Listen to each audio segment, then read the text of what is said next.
நடிகரும் தமிழக முதல்வருமான விஜயின் குடும்ப வாழ்க்கை குறித்து கடந்த சில மாதங்களாக சமூக வலைதளங்களில் பல்வேறு தகவல்கள் வெளியாகி வரும் நிலையில் தற்போது புதிய தகவல் ஒன்று பரபரப்பை ஏற்படுத்தியுள்ளது. சமீபத்தில் நடிகர் அஜித்தின் தாயார் மரணமடைந்ததைத் தொடர்ந்து அவருக்கு நேரில் சென்று ஆறுதல் தெரிவித்தார் விஜய். அந்த சந்திப்பின் போது நடிகை த்ரிஷாவும் உடன் சென்றது அவரது ரசிகர்கள் மத்தியிலும் அரசியல் அரங்கிலும் விவாதங்களை கிளப்பின. இதனையடுத்து விஜய் த்ரிஷா தொடர்பான சர்ச்சைகள் மீண்டும் சமூக வலைதளங்களில் பேசுபொருளாக பற்றிக் கொண்டன.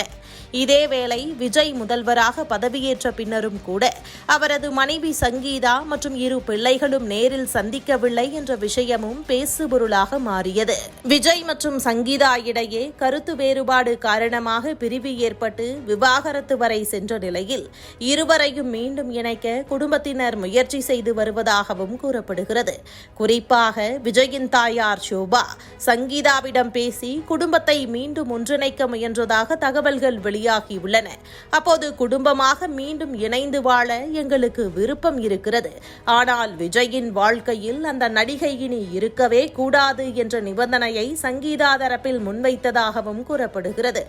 எனினும் இதுகுறித்து எந்த தரப்பிலிருந்தும் அதிகாரப்பூர்வ விளக்கங்கள் வெளியாகவில்லை. மறுபுறம் தனது இரு பிள்ளைகளின் மீதும் மிகுந்த பாசம் கொண்டிருக்கும் விஜய் குடும்ப உறவை மீண்டும் சீர் செய்ய விரும்புவதாகவும் கூறப்படுகிறது. குடும்பத்தினரின் தலையீட்டால் பிரிந்த குடும்பம் மீண்டும் இணைய வாய்ப்பு இருப்பதாகவும் சில தகவல்கள் தெரிவிக்கின்றன. இந்த பின்னணியில்தான் சமீபத்திய அரசியல் மற்றும் தனிப்பட்ட நிகழ்வுகளில் நடிகை த்ரிஷா விஜய்க்கு வாழ்த்து தெரிவிக்காதது உள்ளிட்ட சில சம்பவங்கள் கவனத்தை ஈர்த்துள்ளதாக கூறப்படுகிறது. மொத்தத்தில் பாதியில் வந்த நடிகை பாதியில் செல்வதுடன் இனி குடும்பமும் ஒற்றுமையாக மீண்டும் இணைந்தால் நல்லதுதானே என்கின்றனர் விவரமறிந்தவர்கள்.